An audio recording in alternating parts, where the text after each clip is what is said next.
Hi friends, welcome to my channel. America మాజీ అధ్యక్షుడు ఆఫ్ఘనిస్తాన్ లో 20 ఇయర్స్ గా జరుగుతున్న యుద్ధాన్ని ఆపేస్తున్నామని ప్రకటించారు. అమెరికా సైన్యం అక్కడ తాలిబాన్లతో యుద్ధం చేస్తూ చాలా కాలం ఉంది. అయితే ఆ యుద్ధం ఎటూ సాగడం లేదు. అటు అమెరికాకు లాభం లేకపోగా నష్టమే వస్తోంది. అందుకే అమెరికా యుద్ధాన్ని ఆపేసి ఆఫ్ఘనిస్తాన్ నుంచి వెనక్కొచ్చేసింది. ఇప్పుడంటే డొనాల్డ్ ట్రంప్ మళ్లీ అమెరికా ప్రెసిడెంట్ గా మారితే అంతర్జాతీయ రాజకీయాలు ఎలా మారతాయో చెప్పడం కష్టం. ఇప్పటికే తాలిబాన్లు ఆఫ్ఘనిస్తాన్ లో అధికారం చేపట్టారు. హ్యూమన్ రైట్స్ ను పట్టించుకోవడం చాలా తక్కువ. మీకో డౌట్ రావచ్చు, ఆఫ్ఘనిస్తాన్ లో ఏం జరుగుతున్నా మనకెందుకు, మన భారతదేశానికి ఆఫ్ఘనిస్తాన్ కి సంబంధం ఏంటి అని అనుకుంటున్నారా? మనకు జనరల్ గా ఆఫ్ఘనిస్తాన్ అంటే ఆ పర్వతాలు, టెర్రరిస్టులు, యుద్ధాలు, గొడవలే గుర్తొస్తాయి. కానీ చరిత్రను తిరిగేస్తే మన మహాభారతం కథకు ఇప్పుడున్న ఆఫ్ఘనిస్తాన్ కి ఒక ఇంట్రెస్టింగ్ లింక్ ఉంది. ఇది నమ్మడానికి కష్టంగా అనిపించొచ్చు, కానీ ఇది నిజం. ఆఫ్ఘనిస్తాన్ లో కాందహార్ అనే ఒక ప్రముఖ నగరం ఉంది. ఆ పేరును మీరు వినే ఉంటారు. దీన్ని మహాభారత కాలంతో అనుసంధానం చేస్తే మరింత ఇంట్రెస్టింగ్ విషయాలు తెలుస్తాయి. అవును, కాందహార్ అనే నగరాన్ని మీరు గుర్తు చేసుకుంటే ఒకప్పుడు మన ఇండియన్ ఫ్లైట్ ను హైజాక్ చేసి అక్కడకు తీసుకెళ్లారు. ఆ సిటీ పేరు కాందహార్. ఈ కాందహార్ అనేది మహాభారత కాలంలో గాంధార రాజ్యం నుంచి వచ్చిందని మీకు తెలుసా? గాంధారి రాజ్యం అనేది కౌరవుల తల్లి గాంధారి పుట్టిన రాజ్యం. ఇది మహాభారతంలోని ప్రధాన రాజ్యాల్లో ఒకటి. ఆ రాజ్యాన్ని సుబల అనే రాజు పరిపాలించేవాడు. ఆయన కూతురే గాంధారి. మహాభారతం చివరిలో గాంధారి శ్రీకృష్ణుణ్ణి శపిస్తుంది. ఆ శాపం వల్లే ఇప్పుడు ఆఫ్ఘనిస్తాన్ వంటి ప్రదేశాలు కష్టాలు ఎదుర్కొంటున్నాయని చెప్తారు. ఇది చరిత్రతో ముడిపడి ఉన్న ఒక ఇంట్రెస్టింగ్ ఫ్యాక్ట్. గాంధారి పెట్టిన శాపం ఏంటి? ఆ శాపం వల్ల ఆఫ్ఘనిస్తాన్ లో ఇప్పటి పరిస్థితులకి సంబంధం ఏంటి? ఇంకా ప్రస్తుతం ఆఫ్ఘనిస్తాన్ లో ఎలాంటి పరిస్థితులు ఉన్నాయి? ఇవన్నీ ఈ వీడియోలో తెలుసుకుందాం. వీడియో చాలా ఇంట్రెస్టింగ్ గా ఉండబోతుంది. స్కిప్ చేయకుండా చివరి వరకు చూడండి. ముందుగా కురుక్షేత్ర యుద్ధం గురించి మాట్లాడుకుందాం. మహాభారతం చివరిలో కృష్ణుడి సహాయంతో పాండవులు యుద్ధంలో గెలుస్తారు.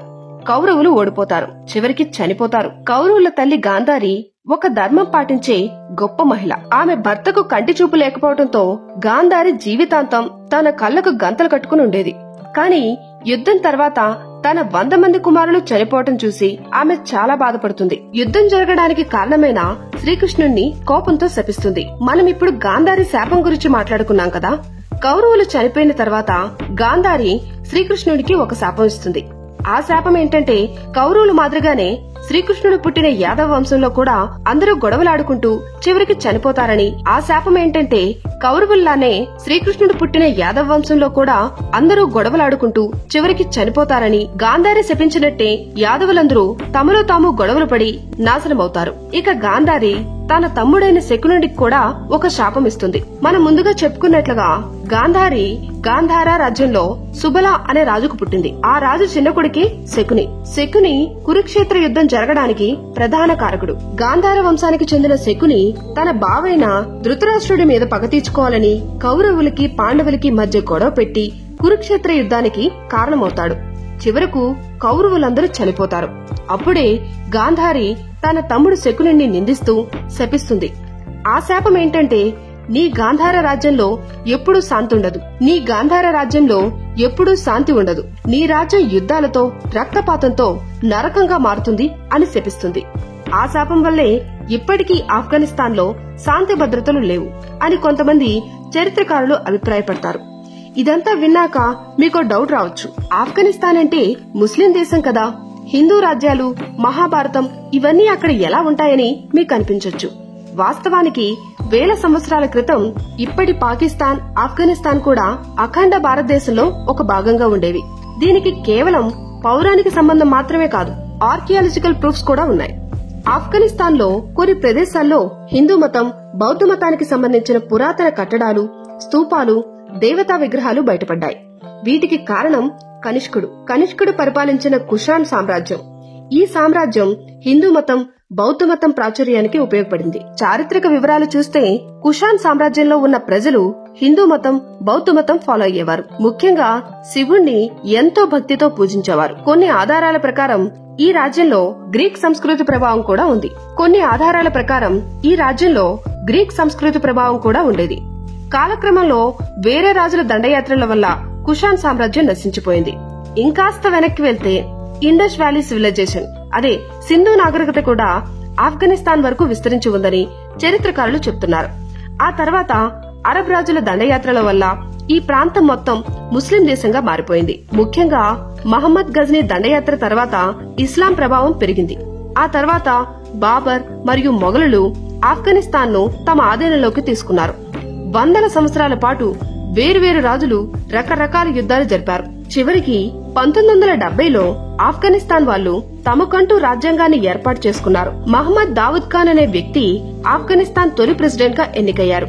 ఇదిలా ఉండగా మనం ముందుగా చెప్పుకున్న గాంధారి తన తమ్ముడు శకుని రాజ్యాన్ని అంటే ప్రస్తుతం ఆఫ్ఘనిస్తాన్ కి శాపం ఇచ్చిందని మాట్లాడుకున్నాం కదా.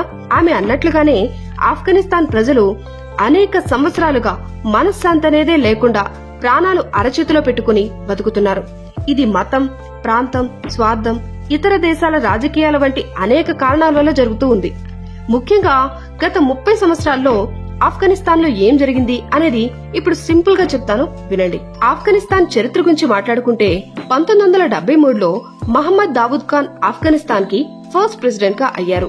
కానీ 1978లో నూర్ మహమ్మద్ తారాకి అనే కమ్యూనిస్ట్ లీడర్ తిరుగుబాటు చేసి దావుద్ ఖాన్ ను అధికారం నుండి దించేశాడు. తర్వాత మహమ్మద్ తారాకీని హఫీజుల్లా అమీన్ అనే వ్యక్తి చంపేసి ప్రైమ్ మినిస్టర్ గా మారాడు. ఆ సమయానికి ఆఫ్ఘనిస్తాన్ లో 2 ప్రధాన రాజకీయ గ్రూపులుండేవి. ఒకటి కమ్యూనిస్ట్ పార్టీ, మరొకటి ముస్లిం ఐడియాలజీని బలంగా నమ్మే ముజాహిద్దీన్ అనే గ్రూప్. ఈ 2 గ్రూపుల మధ్య గొడవలు మొదలయ్యాయి. ఈ గొడవల్లో రష్యా కూడా దూరింది. రష్యా అధికారంలో ఉన్న కమ్యూనిస్ట్ పార్టీకి మద్దతిస్తూ ఆల్మోస్ట్ ఆఫ్ఘనిస్తాన్ మొత్తాన్ని తన ఆధీనంలోకి తీసుకుంది. ఈ సమయంలో ముజాహిద్దీన్ నుంచి తాలిబాన్స్ అనే గ్రూప్ తయారయ్యారు. వీళ్ళందరూ ఆఫ్ఘనిస్తాన్ ను 1996లో పూర్తిగా ఆక్రమించారు. తాలిబాన్స్ హార్డ్ కోర్ ఇస్లాం ను అనుసరిస్తూ ప్రజలకు చాలా కఠినమైన నియమాలు పెడుతూ ముఖ్యంగా మహిళలకు స్వేచ్ఛ ఇవ్వకుండా బుర్కా ధరించడం తప్పనిసరిగా చేశారు. ఈ గ్రూప్ కు పాకిస్తాన్, యుఏఈ లాంటి దేశాలు మద్దతిచ్చాయి. కానీ ప్రపంచంలో ఎక్కువ దేశాలు తాలిబాన్స్ ను వ్యతిరేకించాయి. 2001లో బిన్ లాడెన్ అమెరికా మీద ఆరోపణ చేసిన తర్వాత అమెరికా ఆఫ్ఘనిస్తాన్ లో అడుగుపెట్టింది. దీనికి కారణం బిన్ లాడెన్ ను పట్టుకోవడం. ఆ సమయంలో తాలిబాన్స్ మరియు అమెరికా మధ్య పెద్ద యుద్ధం మొదలైంది. 2011లో అమెరికా బిన్ లాడెన్ ను చంపినప్పటికీ ఆఫ్ఘనిస్తాన్ చాలా నష్టపోయింది. అనేక లక్షల మంది నిర్దోషి ప్రజలు చనిపోయారు. ఆఫ్ఘనిస్తాన్ లో ముజాహిద్దీన్, తాలిబాన్స్ నాయకులు కరప్షన్ మరియు దాడులతో ప్రజలను హింసించేవారు. అమెరికా అటాక్ చేసినప్పటికీ, మంచి పనులు చేసినప్పటికీ కరప్షన్ వల్ల దేశం దారి తప్పింది. 2021లో అమెరికా తన సైనికులను వెనక్కి తీసుకోగానే తాలిబాన్స్ మళ్లీ ఆఫ్ఘనిస్తాన్ ను స్వాధీనం చేసుకున్నారు. ఇప్పటికీ ఆఫ్ఘనిస్తాన్ ప్రజలు శాంతి హక్కులు పొందకుండా చాలా వేధింపులకు గురవుతున్నారు. గాంధారి శాపం అనేది మహాభారతంలో చెప్పబడింది. అనేక రాజకీయ, మత, అధర్మ కారణాలతో ఆఫ్ఘనిస్తాన్ గత 30 సంవత్సరాలుగా తీవ్రంగా కష్టాలను ఎదుర్కొంటోంది. అందుకే అంటారు పతివ్రతల శాపం ఫలిస్తుంది అని. I hope you like this video. Thanks for watching. Please do like, share and subscribe the channel.